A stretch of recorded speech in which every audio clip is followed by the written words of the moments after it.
Selamat pagi Mbak MJ, selamat pagi teman-teman. Jadi kami dari kelompok 7 ingin mempresentasikan yaitu reproductive behavior. Saya Fadila Putri. Saya Cita Safira. Saya Dara Cantika Ramadhani. Topik pembahasan hari ini itu ada seks dan hormon, organizing effect of sex hormone, activating effects of sex hormone, parental behavior, variation in sexual behavior, evolutionary interpretation of mating behavior, gender identity and gender differentiation behavior, dan sexual orientation. Okay, next. Nah, jenis kelamin manusia ditentukan oleh kromosom. Perempuan memiliki XX dan laki-laki XY. Gen XY pada kromosom Y memicu perkembangan testis yang menghasilkan androgen seperti testosteron, mendorong pembentukan organ reproduksi pria, serta menghambat struktur perempuan. Tanpa gen XY, gonad berkembang menjadi ovarium. Hormon seks yaitu androgen, estrogen, dan progesteron berperan dalam diferensiasi seksual dengan memengaruhi tubuh dan otak selama perkembangan awal dan pubertas. Mereka bekerja dengan mengikat reseptor masuk ke dalam sel dan mengaktifkan gen tertentu. Selain hormon, gen pada kromosom X dan Y juga mempengaruhi perkembangan otak dan perilaku secara langsung terlepas dari hormon. Next, organizing effect mengacu pada pengaruh jangka panjang hormon seks yang terjadi terutama selama perkembangan awal seperti masa prenatal atau sebelum kelahiran dan masa pubertas peralihan dari anak-anak ke remaja. Nah, pada masa prenatal, testosteron pada janin laki-laki itu diproduksi oleh testis janin yang menyebabkan perkembangan struktur maskulin pada tubuh, lalu mempengaruhi diferensiasi otak yang mengarah pada perbedaan pola perilaku antara pria dan wanita di kemudian hari. Misalnya, hipotalamus pada janin pria berkembang berbeda dibandingkan janin wanita yang berhubungan dengan pola perilaku seksual dan agresivitas. Ketiadaan testosteron pada janin perempuan yaitu tidak adanya lonjakan testosteron memungkinkan perkembangan struktur tubuh dan otak itu lebih jadi feminin. Nah, otak wanita berkembang dengan koneksi yang lebih kuat antara belahan kiri dan kanan yang dikaitkan dengan keterampilan bahasa dan empati. Lalu, selama masa pubertas itu ada pertumbuhan payudara dan pinggul pada wanita, pertumbuhan rambut wajah dan pendalaman suara pada pria. Nah, next itu ada apa itu activating effects. Nah, efek yang melibatkan perubahan jangka pendek yang terjadi ketika hormon seks dilepaskan ke dalam aliran darah dan mempengaruhi aktivitas tubuh atau perilaku. Nah, hormon ini meliputi testosteron, estrogen, dan progesteron yang berperan penting dalam fungsi seksual seperti suasana hati, agresi, dan dorongan seksual. Nah, contoh activating effects pada pria dan wanita itu pertama ada pria atau testosteron itu ada meningkatkan libido, mempengaruhi agresivitas, lalu pembentukan massa otot. Nah, testosteron ini memicu pertumbuhan otot dan kekuatan, terutama saat olahraga. Oke. Next itu ada wanita. Hormon estrogen dan progesteron ini mempengaruhi siklus menstruasi dan suasana hati. Lalu ada meningkatkan libido dan kesejahteraan emosional seperti perubahan suasana hati dan kecemasan. Oke, next itu ada hormon androgen. Nah, hormon androgen ini ada pada pria dan wanita. Nah, gairah seksual aduh, belibet. Dari mana ya? Dari sini lah.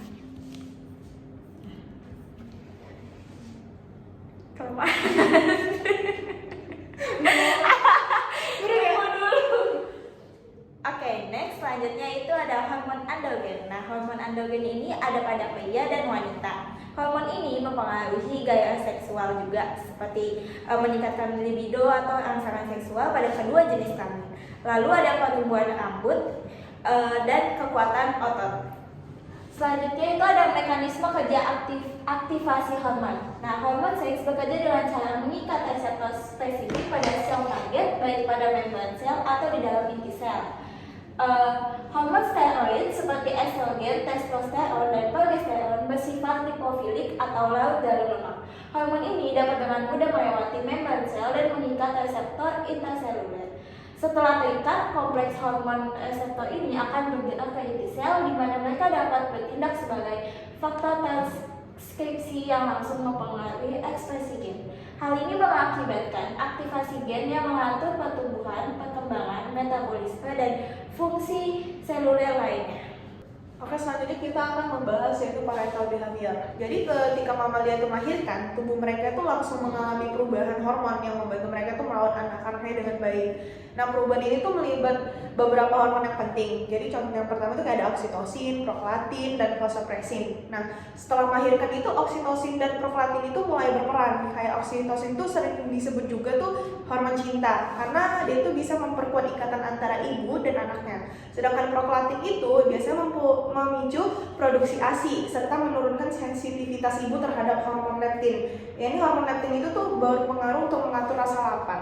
Ini tuh membuat ibu tuh jadi lebih makan banyak dan bisa merawat bayinya dengan sempurna. Terus selain oksitosin itu ada juga vasopressin. Nah, hormon itu yang berperan dalam pengenalan dan ikatan sosial. Contohnya itu pada tikus parevole yang memiliki kadar vasopressin tinggi. Mereka tuh lebih cenderung membentuk ikatan jangka panjang dengan pasang dan aktif merawat anak-anaknya.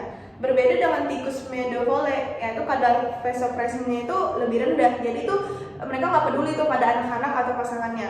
Ini tuh menunjukkan bahwa si hormon ini tuh mempengaruhi perilaku pengasuhnya. Terus pada manusia juga ya, pada manusia itu hormon ini juga memiliki peran penting.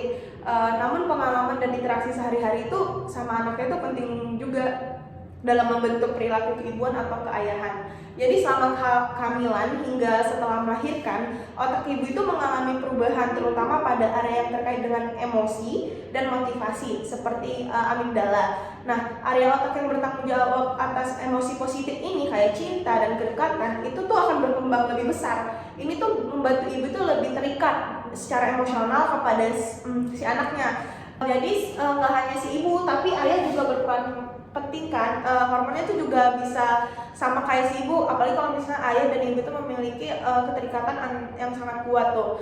Jadi setelah kelahiran si bayi itu kadar testosteron dari ayah itu menurun, sementara prolaktinnya itu meningkat. Itu tuh membuat ayah itu lebih sabar dan cenderung lebih aktif dalam merawat atau bermain dengan anak-anaknya. Selanjutnya selanjutnya ada ini seleksi alam atau natural gitu. Evolutionary interpretation of mating behavior. Pertama itu ada seleksi alam, ya kan. Terus seleksi alam itu artinya makhluk hidup yang punya gen yang membantu mereka bertahan hidup akan lebih banyak punya keturunan. Gen-gen yang menguntungkan ini nantinya akan diturunkan ke generasi berikutnya. Misalnya di daerah yang sangat dingin ada hewan seperti beruang kutub nih yang punya bulu tebal untuk melindungi tubuhnya dari suhu rendah. Beruang kutub yang memiliki bulu tebal ini tuh lebih mudah bertahan hidup. Jadi mereka tuh lebih mungkin untuk berkembang biak dan menurunkan gen bulu tebal tersebut ke anak-anaknya. Terus kalau seiring waktu tuh semakin banyak beruang kutub yang memiliki bulu tebal ini karena gen tersebut tuh lebih banyak diteruskan. Terus ada seleksi seksual. Nah, seleksi seksual ini tuh melibatkan gen-gen yang membuat aktivitas lebih menarik bagi lawan jenisnya sehingga meningkatkan peluang mereka untuk berkembang biak. Jadi gen-gen yang membuat individu lebih menarik ini akan lebih bisa diteruskan ke generasi berikutnya. Contohnya itu pada rusa jantan. Jadi kan tanduknya yang besar itu kan bisa membuat mereka lebih menarik pada betina sehingga meningkatkan peluang mereka untuk memiliki keturunan. Namun ada juga nih minus dari itu, yaitu karena tanduknya itu yang terlalu besar itu buat mereka terganggu seperti mengurangi gerakannya dan peluangnya untuk bertahan hidup. Jadi tak luput juga ada contoh pada manusia ya. Perbedaan antara pria dan wanita dalam memilih pasangan itu bisa dipengaruhi oleh seleksi seksual. Misalnya, pria itu mungkin lebih menarik pada wanita yang memiliki ciri-ciri yang menunjukkan kesehatan atau kesuburan, kayak misalnya wajahnya simetris atau tubuhnya yang sehat. Ini tuh karena ciri-ciri tersebut tuh menandakan bahwa si wanita tersebut tuh lebih mungkin untuk memiliki keturunan yang sehat gitu. Contohnya banyak pria cenderung lebih tertarik pada wanita yang memiliki kulit putih bersih dan tubuhnya yang ramping yang bisa dianggap sebagai tanda kesehatan dan kesuburan. Sementara itu kalau untuk wanita itu lebih cenderung memilih pria yang menunjukkan kemampuan untuk menyediakan atau melindungi. Ini tuh bisa dilihat dari pria yang memiliki status sosial yang lebih tinggi atau yang menunjukkan sifat protektifnya terhadap keluarga mereka. Misalnya nih wanita mungkin lebih tertarik nih pada pria yang memiliki pekerjaan yang stabil atau kemampuan mereka untuk melindungi si wanita itu, karena itu kan meningkatkan peluang bertahan hidup dan kesuksesan keturunan mereka. Selanjutnya itu ada evolusi perilaku mating pada pria dan wanita.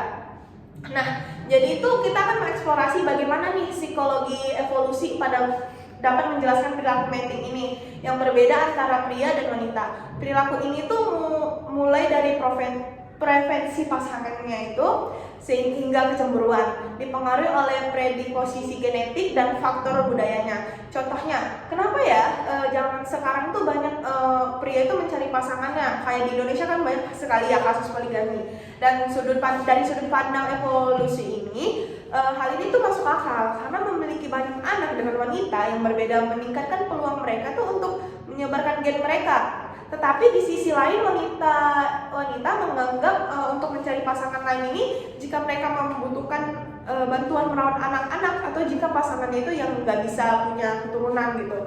Soalnya kita akan membahas kecemburuan ya. Nah, jadi pria ini lebih cemburu. Biasanya mereka tuh cemburunya terhadap perselingkuhan seksual karena hal ini tuh mengancam kepastian mereka tuh tentang keturunannya. Kayak kalau mereka itu tahu pasangannya selingkuh, mungkin tuh mereka tuh akan mempertanyakan anak ini tuh yang mereka rawat itu anak kandung atau bukan gitu. Terus sementara wanita itu lebih cemburu kalau misalnya terhadap perselingkuhan emosional karena mereka tuh khawatir ditinggalkan atau kehilangan sumber dayanya gitu. Namun bagaimanapun kecemburuan ini itu tuh muncul dan diekspresikan sangat dipengaruhi oleh budaya dan pengalaman individu gitu. Di beberapa budaya kecemburuan itu lebih sering terkait dengan aspek emosional seperti kekhawatiran kehilangan perhatian atau kasih sayang dari pasangannya. Sedangkan di budaya lain juga ada kecemburuan itu lebih fokus pada aspek seksual seperti ketakutan pasangan berhubungan fisik dengan orang lain. Jadi bisa disimpulkan meskipun ada faktor evolusi yang mempengaruhi perasaan cemburu, budaya dan pengalaman hidup masing-masing juga memainkan peran yang sangat besar ya dalam bagaimana kecemburuan ini tuh terwujud. Selanjutnya aku bakal jelasin tentang gender identity and gender differentiated behavior. Identitas gender adalah pemahaman dan perasaan individu tentang dirinya sebagai laki-laki atau perempuan. Perbedaan biologis antara laki-laki dan perempuan adalah perbedaan jenis kelamin. Sedangkan perbedaan yang dihasilkan dari orang-orang menganggap diri mereka sebagai laki-laki atau perempuan adalah perbedaan gender. Identitas gender adalah karakteristik manusia. Identitas gender itu bergantung terutama atau seluruhnya pada cara orang tua membesarkan anak-anak mereka. Selanjutnya itu ada intersex. Intersex merupakan kondisi biologis di mana seseorang memiliki karakteristik seksual yang tidak sesuai dengan kategori laki-laki atau perempuan. Individu intersex ini mungkin memiliki variasi kromosom, hormon, atau anatomi seksual yang membuat identitas gender mereka kompleks dan seringkali membutuhkan keputusan medis dan sosial yang bijak terkait gender assignment atau penentuan gender dan cara dibesarkan. Yang kedua itu ada interest and preference of girl with CAH. CAH itu merupakan congenital adrenal hyperplasia. Itu merupakan kondisi genetik yang menyebabkan peningkatan produksi androgen pada perempuan yang dapat mempengaruhi preferensi perilaku dan minat gender. Penelitian menunjukkan bahwa anak perempuan dengan CAH cenderung memiliki minat dan preferensi yang lebih maskulin, seperti ketertarikan pada aktivitas fisik dan permainan eksploratif. Ini menunjukkan adanya pengaruh hormonal terhadap preferensi gender, meskipun faktor sosial dan budaya juga memainkan peran penting. Yang ketiga itu ada testicular feminization. Testicular feminization atau androgen insensitivity syndrome atau AIS terjadi ketika tubuh individu XX secara genetik laki-laki tidak merespons androgen dengan baik. Orang dengan AIS biasanya memiliki penampilan luar yang lebih feminim, meskipun secara genetik mereka adalah laki-laki. Kondisi ini mempengaruhi identitas gender mereka dan seringkali mereka dibesarkan sebagai perempuan karena karakteristik fisik luar yang feminim. Yang keempat itu ada issue of gender assignment and rearing. Gender assignment adalah keputusan medis atau sosial tentang apakah seseorang bayi intersex akan dibesarkan sebagai laki-laki atau perempuan. Proses ini melibatkan banyak faktor termasuk anatomi dan potensi kesulitan sosial. Sebagian besar ahli setuju bahwa penentuan gender sebaiknya lebih fleksibel, memungkinkan individu untuk memilih identitas mereka saat sudah lebih dewasa, alih-alih bergantung sepenuhnya pada pengambilan keputusan medis dini. Selanjutnya ada discrepancies of sexual appearance. Beberapa individu dilahirkan dengan karakteristik seksual yang ambigu atau tidak sesuai dengan harapan masyarakat untuk jenis kelamin tertentu. Discrepancies ini seringkali menyebabkan masalah dan penentuan gender awal, pengalaman sosial, dan identitas gender saat dewasa. Hal ini menekankan perlunya pendekatan individual dalam memahami dan menghargai perbedaan biologis serta identitas gender. Selanjutnya adalah sexual orientation. Perilaku tipe feminim anak laki-laki di masa kanak-kanak dan remaja berkorelasi kuat dengan orientasi homoseksual di masa dewasa. Tetapi perilaku tipe maskulin anak perempuan adalah prediktor yang buruk dari orientasi seksual di kemudian hari. Ada ahli menyebutkan bahwa orang yang transgender itu atau orang yang telah mengubah identitas gender mereka mungkin merupakan 0,3% dari populasi di Amerika. Yang pertama itu ada behavioral and anatomical difference. Perbedaan orientasi seksual sering tercermin dalam perilaku serta aspek anatomi individu. Penelitian menunjukkan bahwa terdapat perbedaan tertentu antara individu heteroseksual dan homoseksual dalam preferensi aktivitas, ekspresi perilaku, serta respons psikologis. Misalnya, beberapa studi menunjukkan adanya perbedaan dalam pola aktivitas seksual dan minat sosial. Selain itu, terdapat perbedaan pada beberapa struktur otak antara individu dengan orientasi seksual yang berbeda yang mengindikasikan pengaruh faktor biologis. Selanjutnya, yang kedua itu ada genetics. Faktor genetik memiliki kontribusi dalam orientasi seksual meskipun pengaruhnya tidak sepenuhnya deterministik. Studi menunjukkan bahwa individu homoseksual cenderung memiliki saudara kandung atau kerabat yang juga homoseksual. Penelitian kembar menunjukkan bahwa saudara kembar identik memiliki kecenderungan lebih tinggi untuk memiliki orientasi seksual yang sama dibandingkan saudara kembar fraternal, yang mengindikasikan adanya pengaruh genetik pada orientasi seksual. Yang ketiga ada an evolutionary question. Dari perspektif evolusi, orientasi seksual non-heteroseksual menimbulkan pertanyaan menarik karena tidak langsung terikat dengan reproduksi. Beberapa teori evolusi mengusulkan bahwa orientasi homoseksual mungkin memiliki peran sosial atau komunitas yang mendukung kelangsungan spesies melalui cara tindak langsung, seperti dengan meningkatkan kohesi sosial atau dengan memberikan dukungan kepada kerabat dekat yang memiliki keturunan. Selanjutnya yang keempat itu ada prenatal influence. Faktor-faktor prenatal seperti paparan hormon tertentu selama kehamilan juga diyakini mempengaruhi orientasi seksual. Misalnya exposure androgen yang berbeda pada janin laki-laki dan perempuan diyakini dapat membentuk preferensi seksual individu di kemudian hari. Teori ini didukung oleh beberapa studi yang menunjukkan bahwa urutan kelahiran dan tingkat hormon prenatal dapat berhubungan dengan orientasi seksual. Selanjutnya yang terakhir ada brain anatomy. Brain anatomy studi menunjukkan perbedaan pada struktur dan fungsi otak antara individu heteroseksual dan homoseksual. Misalnya beberapa penelitian menunjukkan bahwa struktur seperti amigdala dan hipotalamus memiliki variasi antara orientasi seksual yang berbeda. Penemuan ini menunjukkan bahwa ada komponen neurobiologis yang mendasari orientasi seksual dan menguatkan teori bahwa faktor biologis memainkan peran penting. Oke, tadi adalah presentasi dari kelompok kami. Mohon maaf jika ada kekurangan dan kesalahan. Terima kasih.